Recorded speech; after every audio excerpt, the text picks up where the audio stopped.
Hola amigos, quisiéramos compartir el estudio de la palabra de Dios, de la lección, la última lección para este primer trimestre del año 2025. El amor es el cumplimiento de la ley, un pensamiento solemne para dedicar minutos a reflexionar cómo cumplimos la ley a la vista de Dios cuando amamos. Ese es el propósito de Dios, que reflejemos, amándonos unos a otros, lo que Dios pide de su ley. Que se cumpla su ley. Vamos pues entonces a analizar la lección leyendo los textos, los comentarios a través de este material audiovisual. No deban a nadie nada, sino ámense unos a otros porque el que ama al prójimo cumple la ley. Romanos 13:8. Miremos qué profundo es el pensamiento. No deber nada a nadie, no solamente los impuestos o otro tipo de deudas cuando tenemos que pagar nuestros compromisos unos con otros, sino especialmente si nos vamos a deber es el amarnos unos a otros, porque amando al prójimo es como cumplimos la ley. Fijémonos que el objeto principal de la ley de Dios es el amor. Así es como Dios se reveló a sí mismo, tanto en el cielo, cuando creó los ángeles, y Lucifer fue la nota desagradable en ese ambiente de amor. Pero cuánto más cuando Cristo fue revelado aquí en la tierra a través del amor. Una vida de abnegación, sacrificio, de entrega, de misericordia, de benevolencia hacia las criaturas, una vida llena de amor. Y con esto el Señor nos enseña cómo cumplimos la ley de Dios. Nos dice un pensamiento de Elena White en Palabras de Vida del Gran Maestro: al poner a un lado la ley de Dios, los hombres no saben lo que están haciendo. Nos acordamos de las palabras de Jesús cuando él estaba pendiendo en la cruz: Padre, perdónalos porque no saben lo que están haciendo. Bien, acá vemos el mismo pensamiento cuando ponemos a un lado la ley de Dios. La ley de Dios es la transcripción de su carácter, abarca los principios de su reino. El que rehúsa aceptar esos principios se está colocando fuera del canal por donde fluyen las bendiciones de Dios. Quizás sería bueno repasar el texto que aparece del Padre Nuestro. Podemos verlo en Mateo capítulo 6. Los principios del reino de Dios y ponernos fuera del canal por donde fluyen las bendiciones de Dios. Acordémonos cómo Jesús nos enseña el Padre Nuestro en Mateo capítulo 6, 9 en adelante. Vosotros pues oraréis así: Padre nuestro que estás en los cielos, santificado sea tu nombre. Es el primer deseo de parte de Jesús, que el nombre de Dios sea respetado, sea venerado, sea santificado. Pero luego después agrega más detalles de ese reino, cuando dice en el siguiente versículo: venga tu reino, hágase tu voluntad, como se hace en el cielo, así también en la tierra. Este es el plan de Dios, que su voluntad se haga aquí en la tierra como naturalmente se hace en el cielo. Entonces, uniendo este pensamiento con la cita de Elena White, abarca los principios de su reino. Eso es la ley de Dios. Pero el que rehúsa aceptar esos principios se coloca fuera del alcance de Dios, fuera de sus bendiciones.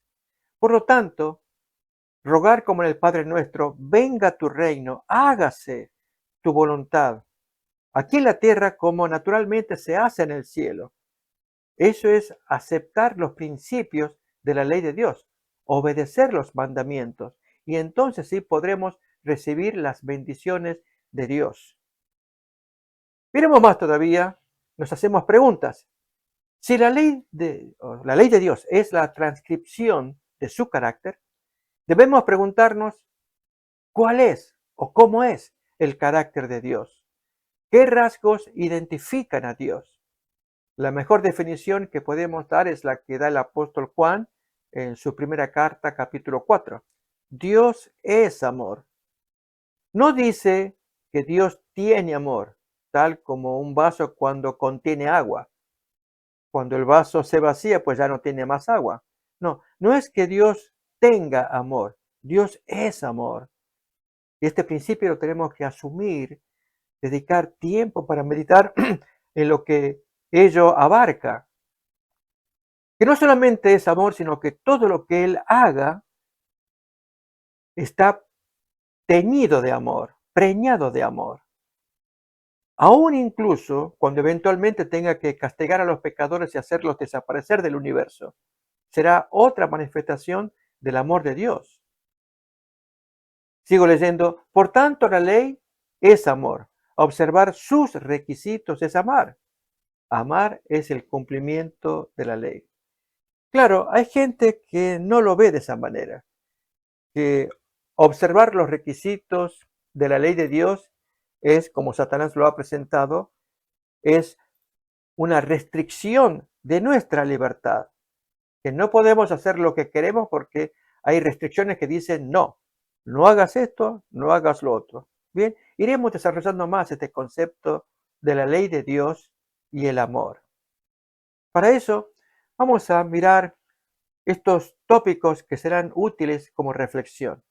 La naturaleza de la ley es amor, es santa, justa y buena. Además, ¿cuál es la función de la ley? La ley y la gracia, la ley y la libertad, la ley y el amor. Así que son conceptos como para que nosotros los consideremos y los estudiemos. Vamos a ver en primer término acerca de la naturaleza de la ley. Allí dice amor y amor. ¿Qué significa? Pues en esas dos palabras se está resumiendo lo que Jesús dijo en su momento cuando se le preguntó cuál era el mandamiento, el más grande mandamiento de la ley. Y él enumeró el primero y luego dijo, y semejante a este es el segundo. Por eso se refiere amor y amor. Es amor a Dios y el amor al prójimo. Quizá vamos a repasar ese texto en Mateo capítulo 22, 37 y 39. Y Jesús dijo así, amarás al Señor tu Dios con todo tu corazón y con toda tu alma y con toda tu mente. Este es el primero y grande mandamiento. El segundo es semejante. Amarás a tu prójimo como a ti mismo. Notemos, si podemos reflexionar en esta lectura, ¿cuál es el punto de apoyo o base para que nosotros apliquemos estos dos principios? En primer lugar, en el caso del amor a Dios, ¿cuál sería la base para que amemos a Dios? El texto nos dice hacerlo con el corazón, no solamente el corazón, con todo el corazón, con toda el alma y con toda la mente. Esto significa que no se trata de si yo amo a Dios porque hoy estoy emocionalmente agradecido por muchas bendiciones que he recibido y tengo ganas de cantar y de alabar. Entonces voy a cantar alabanzas y lo amo, y tal vez diga lo amo de corazón, con mi alma, con toda mi mente, porque estoy alegre. No se trata de nuestro estado anímico. O lo contrario, estamos tristes, desilusionados, nos han pasado adversidades.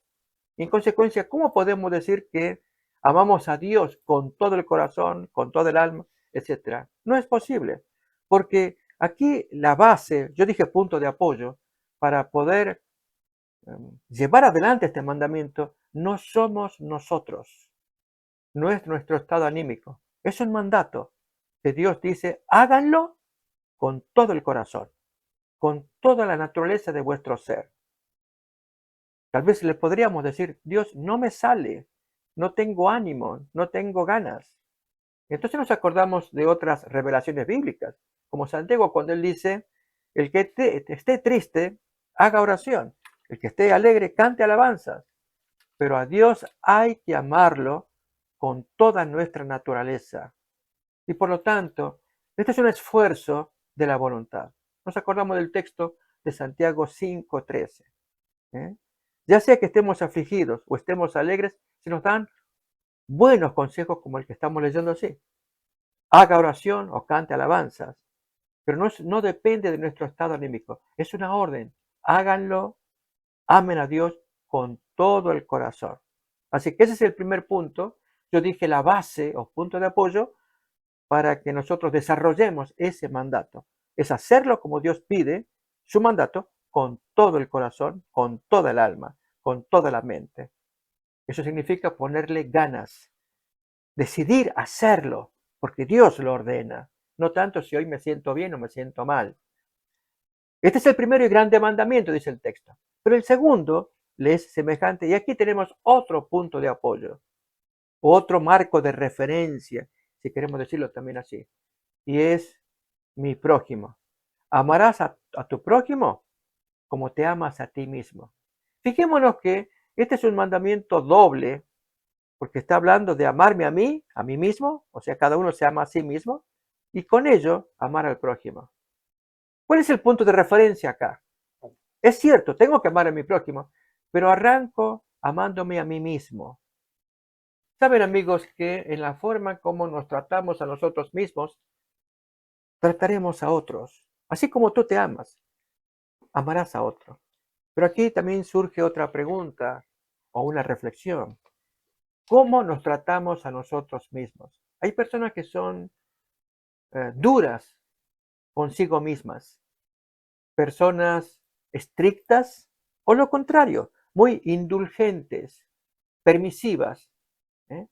Y según eso es cómo tratamos al prójimo, cómo nos tratamos a nosotros. Debiéramos corregir allí si hay alguna distorsión del amor hacia nosotros mismos. Dios quiere que seamos personas sanas, que nos miremos a nosotros como Dios nos mira. Él nos ama y nos tenemos que amar a nosotros mismos. Por ejemplo, déjenme ilustrarlo.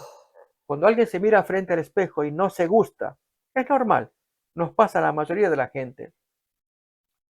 Pero porque no nos gustamos frente al espejo, ya no servimos o Dios ya no nos ama. No, Dios nos ama porque somos seres humanos.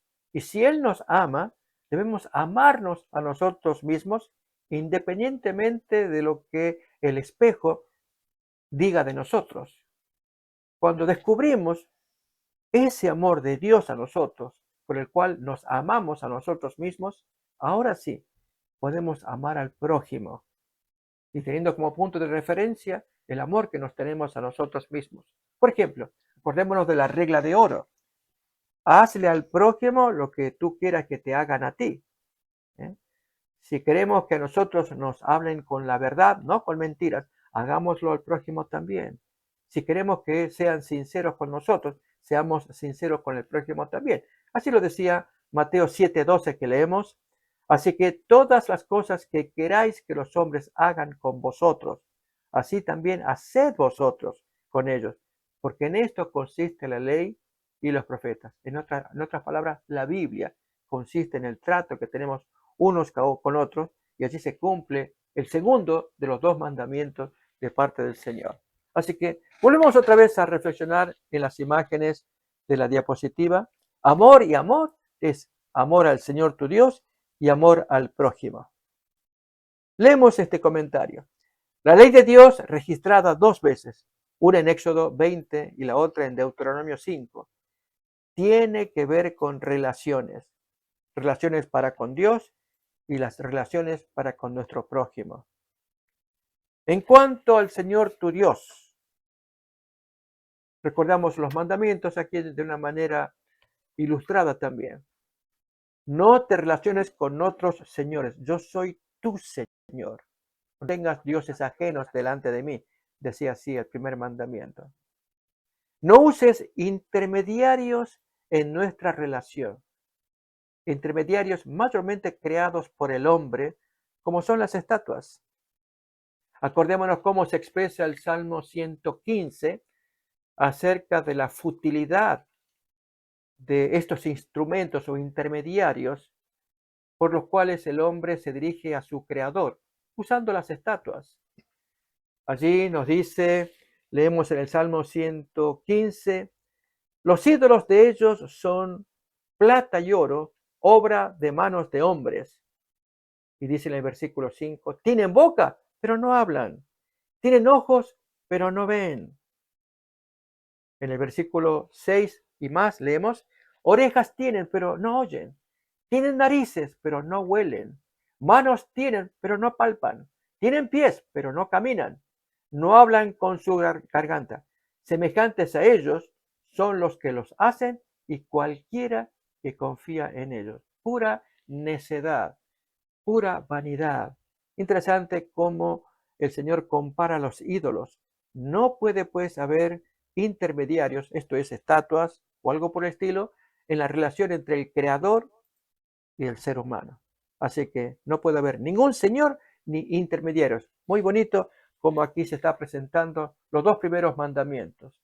Aún más, en el tercero, acordémonos que el texto decía, no tomarás el nombre de Jehová tu Dios en vano. Aquí lo leemos de otra manera. Sé respetuoso en tu relación conmigo. Recordemos que así también lo decía el Padre nuestro. Santificado sea tu nombre. Y Dios quiere que lo tratemos respetuosamente, aunque podemos también usar palabras familiares como cuando hablamos con nuestro papá o mamá y decimos papito o daddy o mamá, lo mismo.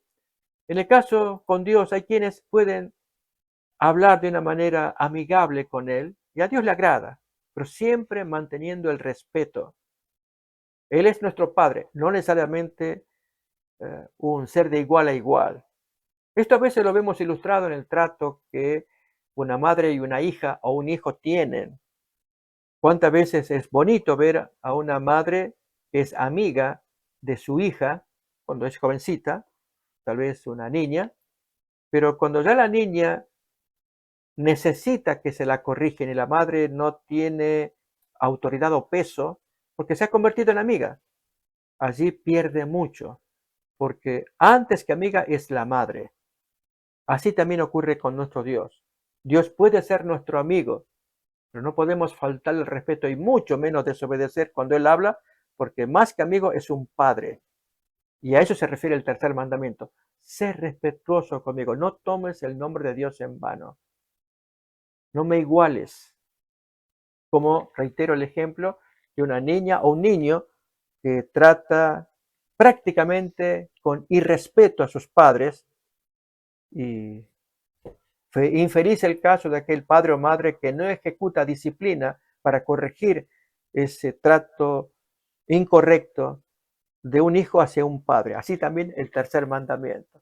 Y el cuarto, reserva un día a la semana para relacionarte conmigo. Te doy 6 días en la semana y el séptimo sí completamente tiene que ser para mí.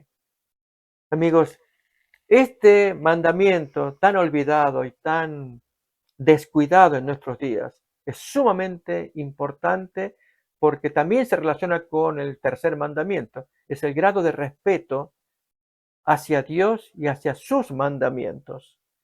Acordémonos que el texto decía en el tercer mandamiento, no tomes el nombre de Dios en vano. Y si en el cuarto se nos ordena descansar un día, el séptimo de la semana, y lo hacemos irrespetuosamente, entonces estamos faltando al tercer mandamiento también. Estamos tomando el nombre de Dios en vano, porque no estamos cumpliendo como Dios nos lo pide. Acordémonos, para dar un ejemplo, en Isaías 58, versículo 13, 14, 12, podemos leer todavía, allí se nos habla en el 12 de la necesidad de reedificar las ruinas antiguas. Los cimientos de generación y generación tú levantarás y serás llamado reparador de portillos, restaurador de calzadas para habitar. Esta es una profecía que habla que en los últimos días santos Dios pondrá para que reparen los huecos. El portillo es un hueco que se produce allí en la pared y esto puede causar daño a esa construcción. Entonces, reparar o aún restaurar las calzadas para que se pueda caminar. En esto consiste la obra de restaurar la observancia del sábado, como leemos a continuación en el siguiente versículo, que dice, si retrajeres del sábado tu pie de hacer tu voluntad en mi día santo, y lo llamas delicia, santo, glorioso de Jehová, y lo venerares, y nos indica 3 modos de hacerlo. No andando en tus propios caminos, no buscando tu voluntad, no hablando tus propias palabras. Entonces te deleitarás en Jehová. Notemos que el Señor pide que un día a la semana sea separado para que se profundice la relación entre la criatura y el Creador y da el sábado en esas condiciones. Por eso la observancia de ese día tiene que ser totalmente, las 24 horas, dedicadas al Señor. Pero además también, el amor al prójimo es la segunda parte de la ley y abarca el cumplimiento de la ley, amando al prójimo. El primer mandamiento de la segunda tabla de la ley es el respeto a los padres. Y qué precioso es ver estas escenas del afecto de un hijo, de una hija, hacia su papá o hacia su mamá. Dios quiere esto y Él es muy honrado cuando se respeta este punto. Oh, amigos, cuando esto se estropea, Dios tiene que intervenir severamente, como ocurre en Deuteronomio capítulo 18, capítulo 21, versículo 18, cuando ocurre exactamente lo opuesto de un hijo totalmente desobediente, mal hijo, y que el padre tiene que denunciarlo para que se quite el mal. Es un texto que casi no podríamos leer. Es exactamente lo opuesto al quinto mandamiento. Quizás vamos a leerlo solamente para mirar lo severo que es Dios para con este punto del trato de un hijo hacia sus padres. Por eso, amigos, recordemos siempre, este es un mandamiento con promesa, se nos dice en el Decálogo, pero jóvenes pueden descuidarlo absolutamente, como leemos a continuación.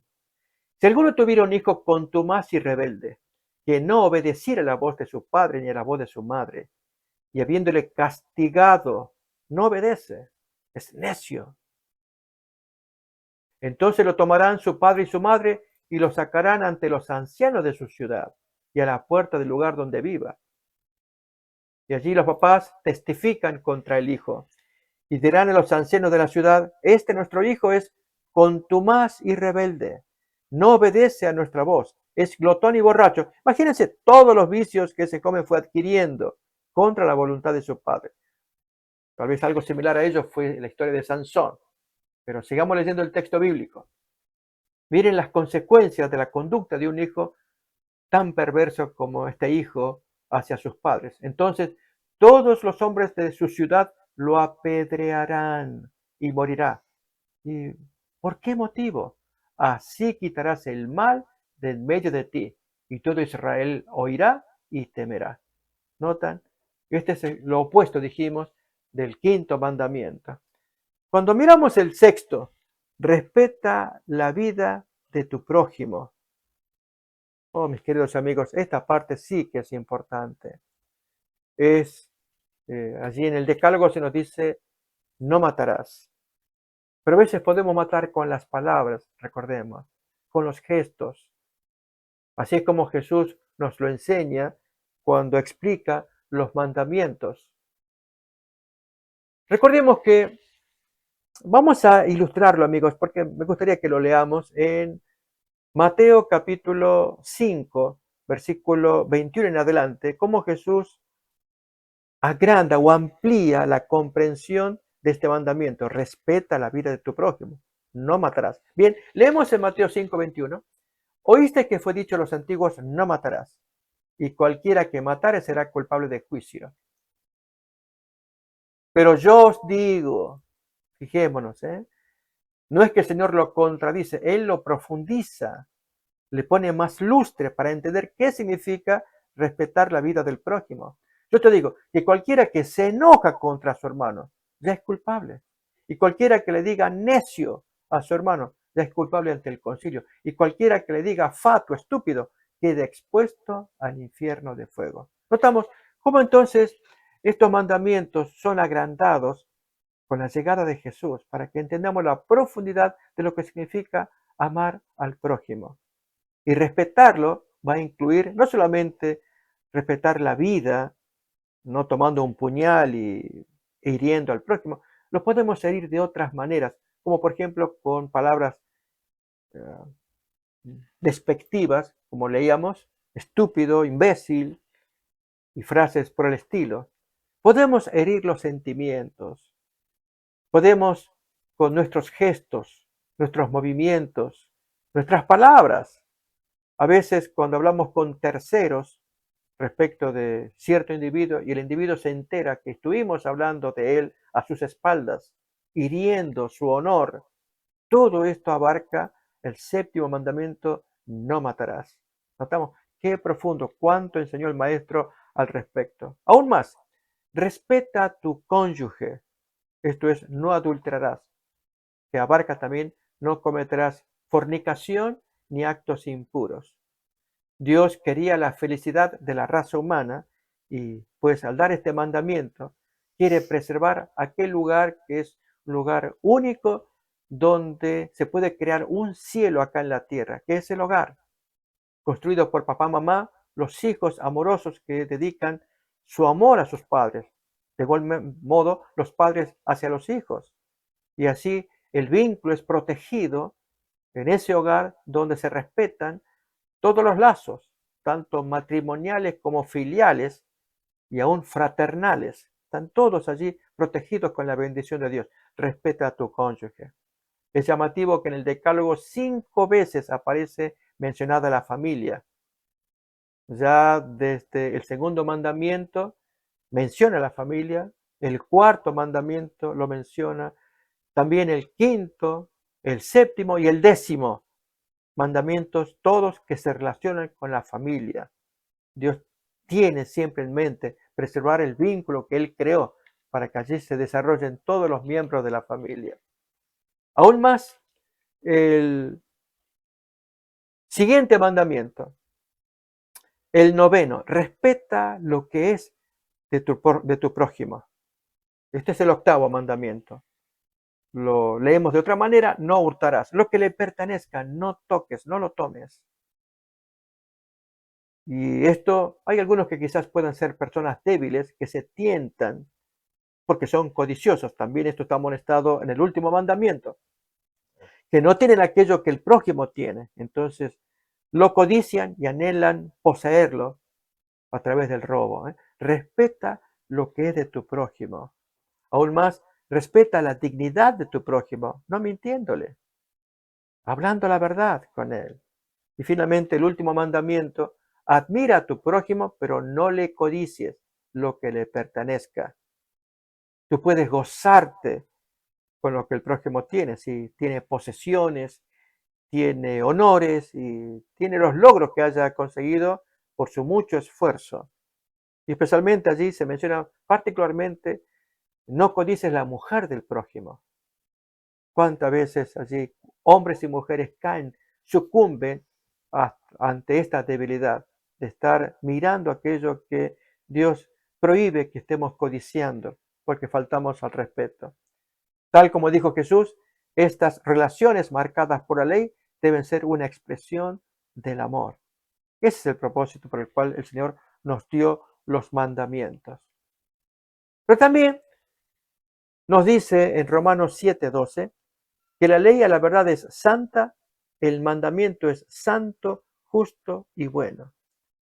En lugar de creer que los mandamientos de Dios son estrictos, recordemos que esta versión la dio Satanás en el Edén. Tal vez hagamos la prueba. Si tuviéramos que repetir cuál fue la orden que Dios le dio a Adán y Eva. Yo les invito, amigos, si me están escuchando, que ustedes respondan allí en su mente cuál fue el mandamiento que Dios le dio a Adán y Eva. Y saben que la mayor parte de las veces damos la versión satánica. Vamos a hacer la prueba en Génesis capítulo 2, versículo 16. Normalmente decimos que el mandamiento fue: no comerás del árbol prohibido. No, ese no fue el mandamiento. Dice: mandó Jehová Dios al hombre diciendo: de todo árbol del huerto podrás comer. Así que el mandamiento de Dios es positivo. Adán y Eva podían comer de todo, excepto uno, para que así se preserve el resto. Entonces el mandato de Dios es positivo, y luego cuando particulariza: este árbol tú no lo toques, lo hizo para que el hombre siguiera disfrutando de todo aquello que Dios le había dado para bendición. Pero la versión satánica da vuelta, y eso es lo que interesa. Es Satanás el que creó la idea de que el mandamiento es malo, estricto, restrictivo, como lo leemos en Génesis capítulo 3, versículo 1, en la forma en cómo Lucifer se expresó ante Eva. Pero la serpiente era astuta más que todos los animales del campo que Jehová Dios había hecho, la cual dice a la mujer, con que Dios les ha dicho, no comáis de todo árbol del huerto. Notamos. Es Satanás el que crea la idea de que el mandamiento, si leemos en Romanos 7 que el mandamiento es santo, justo y bueno, Satanás es el que da vuelta al argumento diciendo, no, no es justo, no es bueno, es un mandamiento restrictivo. Pero ahora cuando Eva responde a Satanás, en Génesis 3:2, ella respondió correctamente, aunque dio más allá de lo que Dios había dicho, pero miremos, del fruto de los árboles del huerto podemos comer. Así que ella había captado, entendido el mandato de Dios. De todos los árboles del huerto pueden comer. Pero luego cuando agrega, siguiente versículo, pero del fruto del árbol que está en medio del huerto, dijo Dios, no comeréis de él, ni lo tocaréis, para que no moráis. Esa expresión, no tocarlo, pues es una nota de página de Eva. Dios no dijo así, pero le dio pie a Satanás para poder trabajar sobre ese, si ella podía, no estaba preparada para comerlo, comer el fruto todavía, pero sí podía hacer que ella tocara la fruta. Y hermanos, amigos, el resto ya sabemos. Eva quedó encandilada viendo un animal que le hablaba. ¿Cómo una serpiente podía hablar? Era por virtud o por efecto de la fruta que él estaba sosteniendo y comiendo. Y ahora el animal pues le deja en las manos de Eva que ella tome su decisión. Y allí cuando Eva tiene la fruta en sus manos, toca la fruta y no siente que venga el inmediato castigo, pues allí después, poco después ya comió. Ya conocemos el resto de la historia. Así que volvemos otra vez al concepto de que a la verdad la ley es santa, el mandamiento santo, justo y bueno, pero vamos a ver por qué motivo. La ley como trasunto del carácter de Dios no solo refleja su amor, sino también otras características que son divinas. Es el caso de la santidad de Dios, de la justicia de Dios y de la bondad de Dios. El mandamiento es pues santo, porque así también expresa el carácter de Dios, como leemos en Apocalipsis 4:8. Santo, santo, santo es el Señor Dios Todopoderoso. Acordémonos que así también es como se expresa Isaías. En capítulo 6 del libro de Isaías, en verdad son los ángeles los que se expresan de esa manera. Cuando le llaman 3 veces santo al Señor. Así también el mandamiento es como Dios. Por eso es el trasunto del carácter de Dios. Leemos el texto. Y el uno al otro daba voces diciendo, Isaías 6:3, Santo, santo, santo, Jehová de los ejércitos, toda la tierra está llena de su gloria.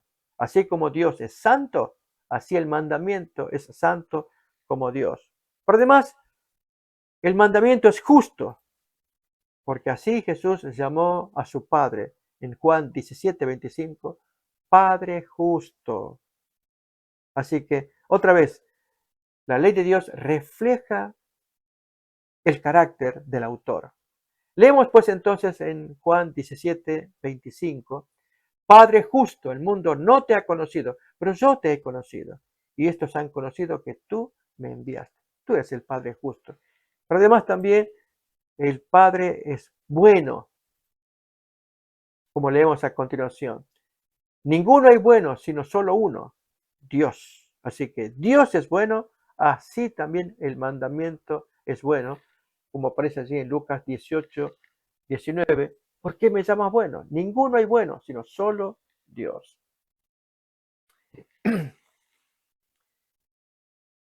Escrita en piedra, la ley es un testimonio del carácter inmutable de Dios. Representa su santidad, su carácter perfecto de amor, justicia, bondad y verdad, como leemos a continuación en el Salmo 19, versículos 7 y 8, leemos así. La ley de Jehová es perfecta, que convierte el alma. El testimonio de Jehová es fiel, que hace sabio al sencillo. Los mandamientos de Jehová son rectos, que alegran el corazón. El precepto de Jehová es puro, que alumbra los ojos.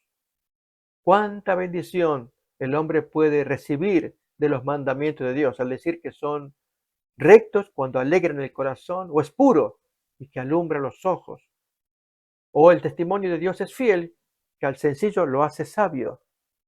Todo esto Dios nos puede dar cuando consideramos la ley santa, justa y buena. Pero leemos a continuación, ¿acaso no invalidó Jesús la ley al clavarla en la cruz, como muchos enseñan? Pablo dijo, en ninguna manera. Romanos 3:31, leemos así. Luego por la fe invalidamos la ley. No, en ninguna manera, sino que confirmamos la ley. Así que la ley jamás fue invalidada, más bien está confirmada. Pero ahí vale la pena estudiar cuál es la relación, pues, entre la fe y la ley. La gracia que se manifestó por medio de la fe y la confirmación de la ley de Dios revelada a Moisés. Bien, nos dice acá, el apóstol dice claramente que una vez salvos por Jesús, no debemos seguir pecando. Esto implica que la ley sigue en vigor, pues es la que nos dice que somos pecadores. Vamos a leer estos textos.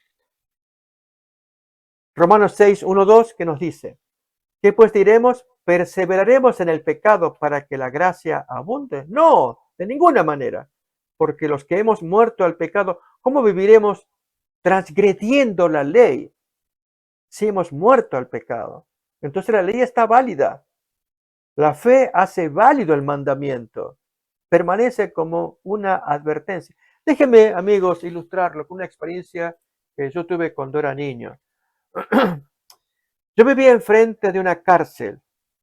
Me acuerdo pequeño como era, podía mirar la enorme paredes enormes que contenían a los detenidos que estaban viviendo adentro. Recuerdo que miraba al policías que caminaban allí por arriba con su fusil, su escopeta, en fin. Y afuera, pues, los niños corriendo, había una calle de por medio, porque exactamente enfrente de mi casa estaba la pared de la cárcel. Ese es el recuerdo que tengo. Ahora bien, ¿la cárcel es mala? Lógicamente, lo puede ser como un medio de contención para aquellos que violaron la ley. Y la cárcel pues encierra a los que violan la ley. Pero a la vez, las paredes de la cárcel son una advertencia para los que están libres, que no hagan cosas malas para que no sean echados adentro.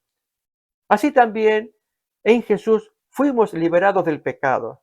Pero para cometer pecado, no. Allí está la cárcel que muestra que permanecen dentro de ella aquellos que son violadores de la ley. Pero a la vez es una advertencia para que sigamos en libertad, aquellos que fuimos librados en Cristo.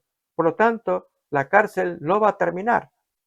En este caso, la ley de Dios no termina con la liberación del creyente. Él fue librado, pero la cárcel sigue advirtiéndole que permanezca en esa libertad para no perderla.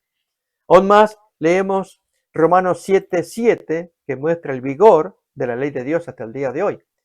¿Qué diremos pues? ¿Que la ley es pecado? No, en ninguna manera. Pero yo no conocía el pecado si no fuera por la ley. Porque tampoco conociera la codicia si la ley no dijera no codiciarás. Como lo dice aquellos hábitos que eran comunes en el hombre, uno de ellos es la codicia. Y si el texto dice no codicies, entonces ya sé que eso está malo. Amigos, pongámonos a pensar en cosas que practicamos y no nos parecen malas. Vamos a dar algunos ejemplos, quizás la mucha comida nocturna. Permítanme dar ejemplos simples, ¿no? Y alguien dice, ¿está bueno o está malo? Yo tengo hambre, voy a comer. Está bien, si tenemos hambre hay que comer. Pero cuando un médico nos dice, pero no comas mucho después de trasnoche, es un típico caso, gente que come después de la medianoche, o come las noches. O un médico que nos dice, mira, come pero ponte un tope. hasta las 6, 7 de la tarde o cuando empieza a oscurecer, ahí ya frena de comer.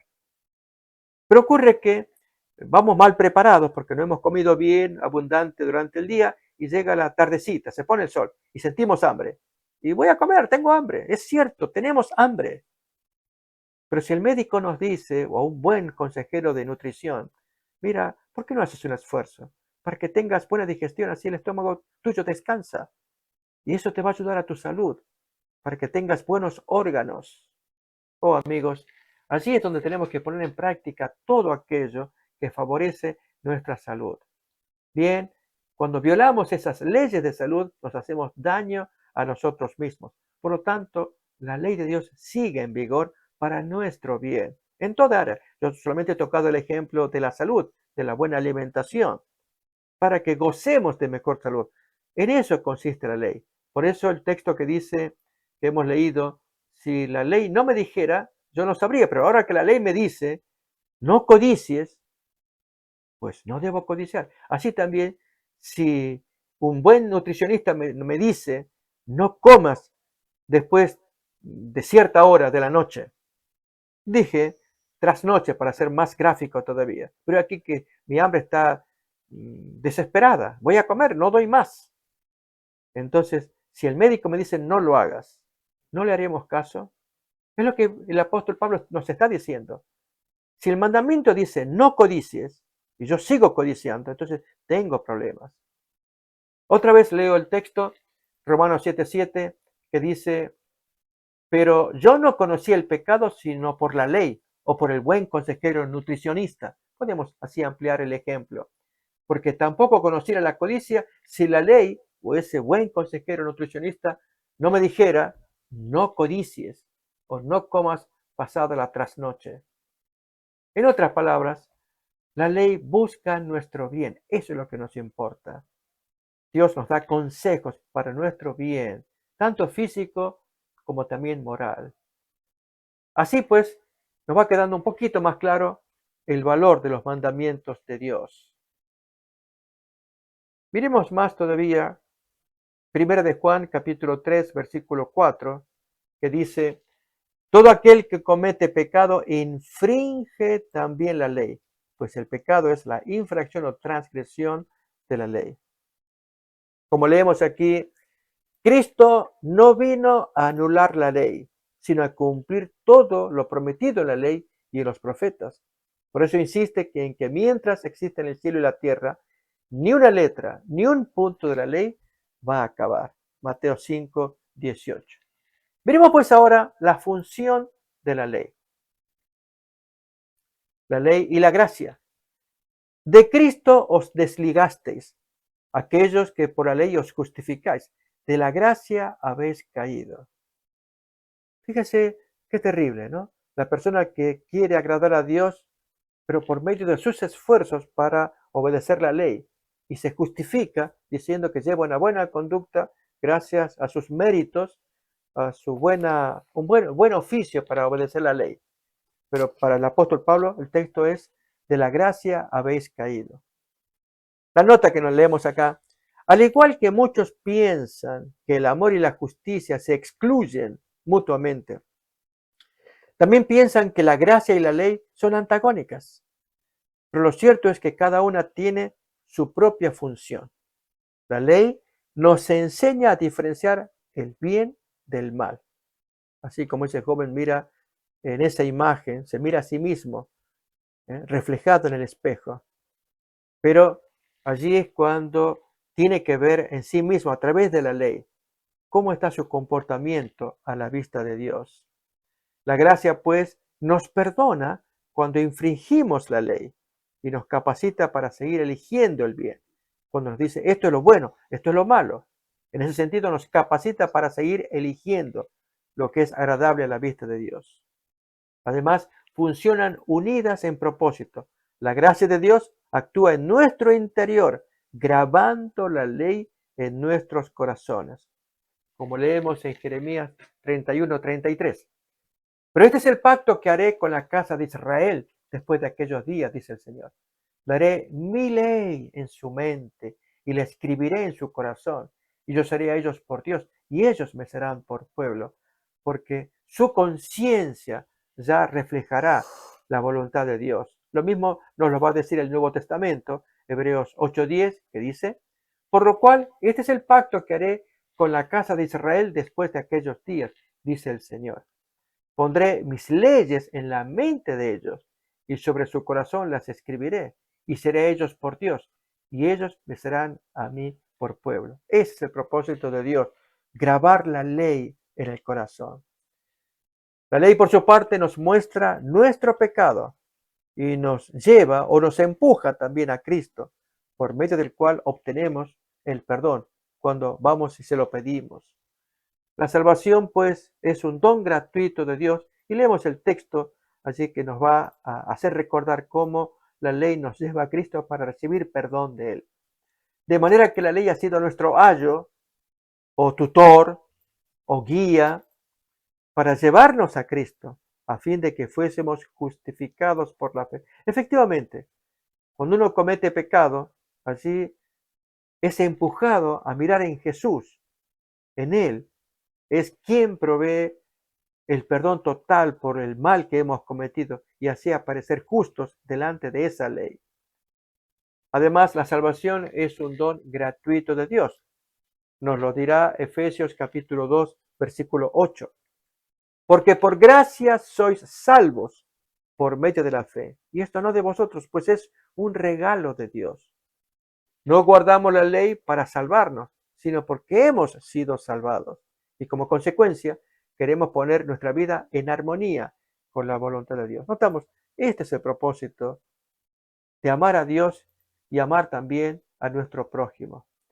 Así hablad y así haced, como los que habéis de ser juzgados por la ley de la libertad. Noten, interesante, la ley y la libertad. Quizás aquellos amigos, recuerdan que hablamos de la cárcel, que están detenidos dentro de la cárcel, ¿pueden hablar de libertad ellos? Cuando está la ley como una cárcel, los mantiene encerrados. Bueno, la libertad más bien y claramente es para los que están afuera. Recuerden que dije que como niño miraba las paredes de la cárcel desde afuera. Ellos son libres, pero no una libertad incondicional. Esto es hacer lo que uno quiere, sino que la libertad tiene que estar en proporción a comprender que Dios quiere que el hombre se comporte según las leyes de Dios, para que no entre a la cárcel como los otros que están detenidos. A eso se refiere entonces que seremos juzgados por una ley, la ley de la libertad, y es la que nos libra de la opresión de Satanás y del mal. Vamos a ver con más detalles este concepto. Ley de libertad. No debería haber dicho Santiago la ley de las restricciones. Es cierto, ¿verdad? Bueno, al repasar la ley, Moisés nos dio una razón para guardarla. Hemos sido liberados del pecado. El sábado, el cuarto mandamiento de la ley, nos recuerda constantemente tal liberación. A ver, veremos Deuteronomio 5:15, cómo lo expresa. Acuérdate que fuiste siervo en tierra de Egipto y que Jehová tu Dios te sacó de allá con mano fuerte y brazo extendido, por lo cual Jehová tu Dios te ha mandado que guardes el sábado para recordar que vienes de la esclavitud de Egipto. Así que noten, al decir libertad es porque nos hace recordar que hemos sido sacados de la opresión, de la esclavitud. Así es la ley de la libertad porque aquellos que han sido liberados, ahí está la cárcel, es la permanente advertencia, mantente libre, yo te saqué. Los que están adentro son los que quieren seguir pecando o están encerrados a menos que sean liberados y Dios los quiere liberar a todos para que disfruten de la libertad que otorga la ley de Dios. Este es el buen ejemplo de Deuteronomio 5:15.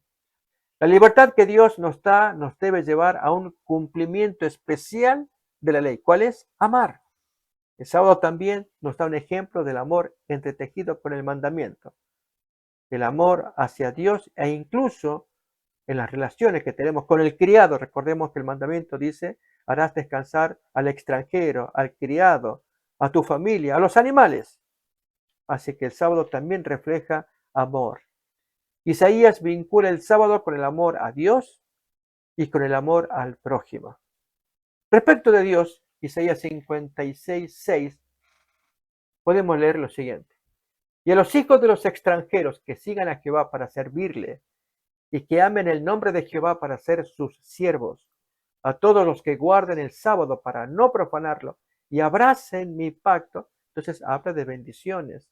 Noten, aman a Dios, dice luego, yo los llevaré a mi santo monte y los recrearé en mi casa de oración si es que cumplen el mandamiento del sábado. Las bendiciones abundantes, como leemos ahí, que guarden el sábado para no profanarlo, que abracen el pacto, que amen el nombre de Jehová para ser sus siervos, y a los hijos de extranjeros que quieran venirse también están las puertas abiertas para ellos. Todo en honor al amor a Dios. Pero también el sábado tiene que ver con amor al prójimo, como leemos en el capítulo 58:10 en adelante, que habla acerca de ello. Dice, y si dieres tu pan al hambriento, sacias al alma afligida, en las tinieblas nacerá tu luz y tu oscuridad será como el mediodía.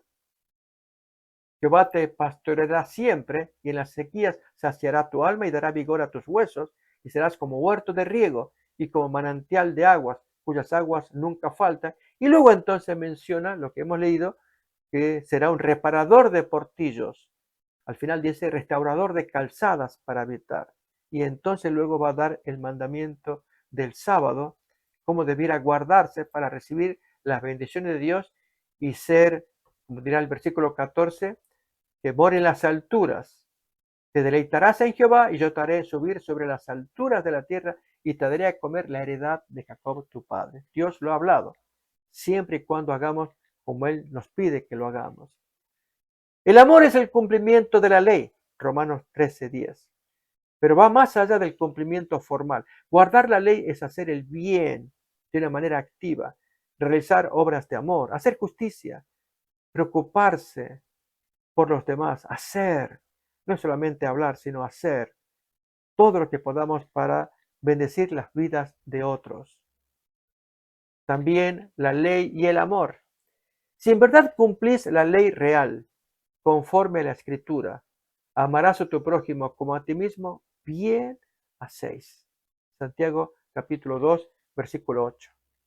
Pero si hacemos acepción de personas, cometemos pecado y quedamos convictos por la ley como transgresores. En lugar de amar, estamos haciendo diferenciación entre la gente o discriminación. Santiago nos muestra un ejemplo interesante. Un hombre rico es tratado con deferencia, mientras que a un hombre pobre se le trata con desprecio. Y eso dentro de la iglesia. Santiago capítulo 2. Así como podemos ver en la imagen. Allí los hermanos cómo extienden la bienvenida al que está vestido con ropa de riqueza, pero el que está al costado derecho es el hombre pobre, que no tiene esa deferencia por el tipo de vestimenta humilde que lleva. Saben, amigos, que los hombres somos muy proclives a guiarnos por nuestra vista y hacer discriminación, diferencia según está vestido o según el grado de inteligencia o belleza. Cuando calificamos a este o al otro en mejor condición que este de más allá. Y la gente lo percibe. Y allí no estamos mostrando el amor de Dios. Agasajar a aquel de quien podemos obtener beneficios, eso no es amar. Despreciar al que tiene problemas tampoco es amar. Y el que no ama, diríamos, no conoce a Dios, no puede cumplir la ley de Dios. Lo que nos define como seguidores de Jesús es precisamente el amor. El amor que cubre multitud de pecados, nos dirá el apóstol Pedro en el capítulo 4, versículo 8. Ese amor que diferencia al cristiano del pagano. En esto conocerán todos que son mis discípulos, si tuviereis amor los unos con los otros.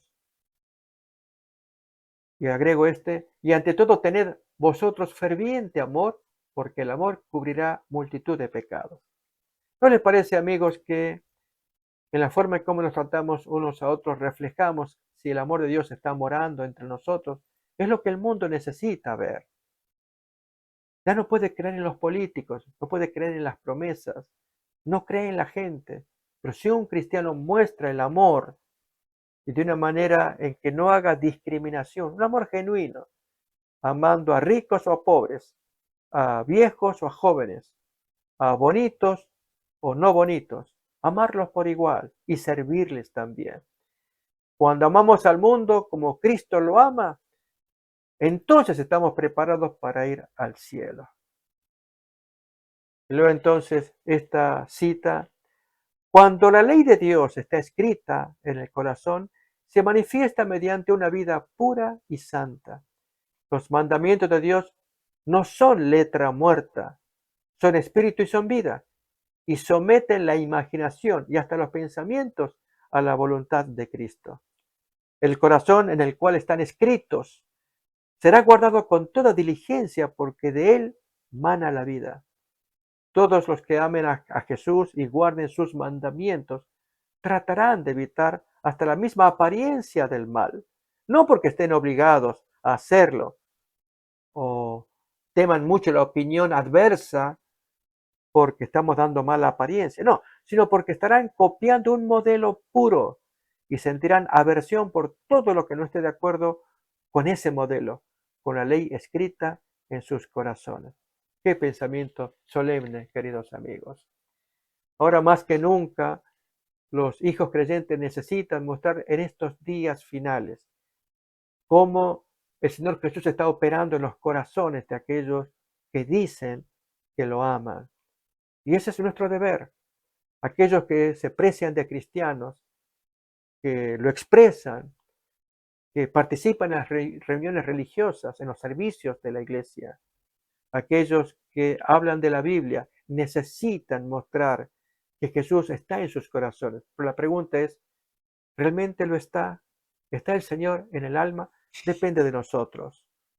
Si abrimos el corazón a la influencia del Espíritu Santo, Dios puede trabajar en nosotros para modificarnos día a día, para transformarnos, para que dejemos atrás aquellas cosas que eran desagradables, tristes, negativas, para que haya cambios que otros puedan mirar y aún admirar, diciendo que es casi imposible que tales cambios puedan producirse en el ser humano. Y sin embargo es posible.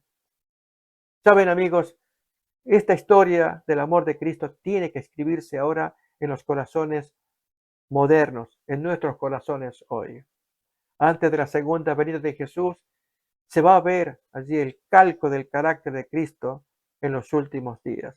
Quisiera concluir leyendo el texto de Efesios capítulo 4, versículo 13, en donde concluye la historia de los hombres con un carácter, el carácter de Cristo, luego que Dios entregó los dones espirituales para progreso y crecimiento de los hermanos, hasta que todos lleguemos a la unidad de la fe y del conocimiento del Hijo de Dios, hasta que lleguemos a un varón perfecto, a la medida de la estatura de la plenitud de Cristo. Este es el objetivo de Dios.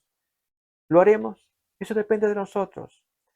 Mis queridos amigos, quisiéramos invitarles a que ustedes pongan a Cristo como su modelo personal, que Él viva en vuestros corazones, que sea Él el Señor que guía toda actividad, todo pensamiento, toda palabra, para que Dios se vea reflejado aquí en la tierra por una hueste de hombres y mujeres que aman a Dios, que aman a Jesús, que han entregado sus vidas para que el Señor les limpie de sus pecados. Y allí Dios pueda hacer una obra de transformación que asombra a los ángeles. Aquel hombre o mujer que eran antiguamente pecadores, pero que ahora revelan que Dios está transformando sus pensamientos, sus intenciones, sus atracciones, aquellos deleites que antiguamente los caracterizaban, pero ahora son diferentes. Como bien dice esta escritora Elena White, ellos aman lo que antes aborrecían y aborrecen lo que antes amaban, en un libro llamado Camino a Cristo. Así es el cambio que se produce en el creyente. Aman lo que antes aborrecían, aman la palabra de Dios, aman la belleza del espíritu, las cosas espirituales, pero aborrecen aquellas cosas que antes amaban, como era el pecado y los deleites carnales. Queridos amigos, deseamos que todos abramos nuestros corazones, pidamos que el Señor Jesús tome posesión de nuestra vida, que hagamos su voluntad, que así Dios pueda obrar en nosotros el cumplimiento de la ley por medio del amor. Amigos, que Dios les bendiga, que les guarde y nos veremos en alguna otra emisión. Amén.